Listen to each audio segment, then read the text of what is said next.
اور خاص طور پہ خان صاحب کی بیگم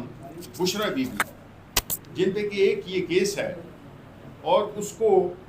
اگر یہ اس طرح سے جس طرح سے یہ ڈیلے کر رہے ہیں کہ ان کی تو 5 منٹ میں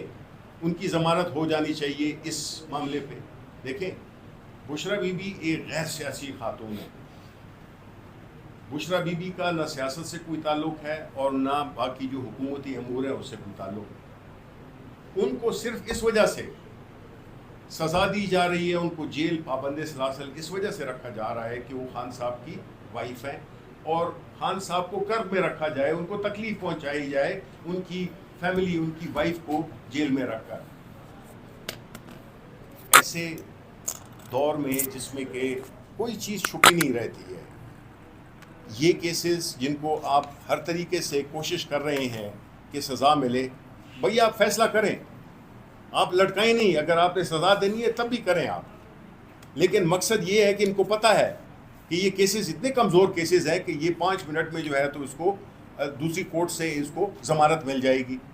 تو ان کو جس حالت میں رکھا گیا ہے بیگم بشرا بی بی کو، خان صاحب کو تو کوئی پرواہ نہیں ہے، وہ ایک ایتھلیٹ، وہ گرمیاں بھی انہوں نے بڑی بہادری سے گزار دیں ایک چھوٹے سے سیل میں، اور وہ ہر طرح کی فزیکل فٹنس کی وجہ سے الحمدللہ ان کو کوئی، اور ذہنی طور پہ بھی وہ ماشاءاللہ اتنے مضبوط ہیں کہ ان کو کوئی نہیں توڑ سکا. اس لیے ایسا ملک جس میں نہ قانون کی حکمرانی ہو، نہ جس میں آئین کی حکمرانی ہو. دیکھیں، ریاست کا بنیادی طور پہ جو فرائض ہوتے ہیں ان میں جان و مال اور عزت کی حفاظت ہوتی ہے. اس وقت وہ ناپید ہے، اور جب ریاست بنیادی طور پہ ان فرائض کو نہیں انجام دے گی تو پھر وہ اپنی لیجٹمیسی کھو دیتی ہے. عوام اور ریاست میں پھر فاصلہ بڑھتا رہتا ہے، اور یہ ملک کی سالمیت کے لیے خطرناک ہے. مہنگائی اور باقی چیزیں تو تکلیف عوام کو دے رہی ہیں، لیکن جو سب سے زیادہ تکلیف ملک کو، عوام کو اور اس ملک کے مستقبل کو دیتی ہے وہ ہے انصاف کی فراہمی کا نہ ہونا.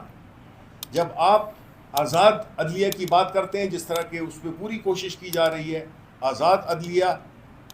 اس ملک کے مستقبل کی ضمانت ہے. آزاد ججز ہوں گے، آزاد فیصلے ہوں گے، اور قانون کی حکمرانی ہوگی. یہ بنیادی چیز ہے جو کہ اس وقت جس کا فقدان ہے، کیونکہ ایک خاص ٹولے کے لیے، ایک خاص حکمران ٹولے کی مفادات کے لیے یہ سارا کھیل رچایا جا رہا ہے، جس میں کہ یہ آئینی ترامیم، جس کو کہ میں شیطانی ترامیم کہتا ہوں، یہ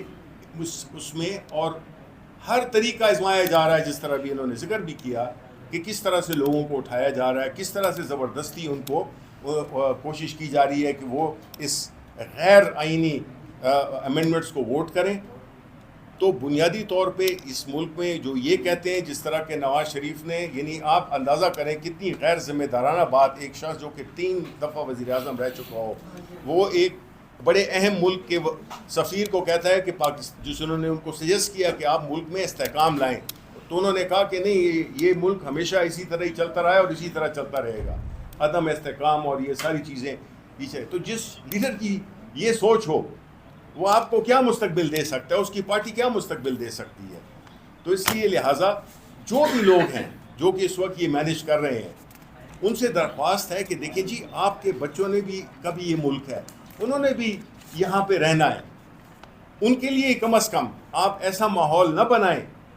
کہ کوئی مستقبل ہی نہ ہو، تاریخ اندھیرا ہو. تو پاکستان کی سب سے بڑی سیاسی جماعت کو، سب سے مقبول لیڈر کو آپ نے وہ دیوار کے ساتھ لگایا ہوا ہے، اور پھر آپ سمجھتے ہیں کہ اس سے سیاسی استحکام آئے گا، اس سے پارلیمان چلے گی، اس سے جو ہے ملک کی اکانومی چلے گی. یہ نہیں ہو سکتا. ہمیں سوچنا ہوگا اور اس ملک کے ہر شہری کو اپنا حصہ ڈالنا ہوگا، کیونکہ یہ صرف پاکستان تحریک انصاف کی جنگ نہیں ہے. آزاد عدلیہ سارے ملک کے لوگوں کے لیے ہے. آزاد ججز اس ملک کے لیے، اس ملک کے انصاف کی فراہمی کے لیے اہم ہے.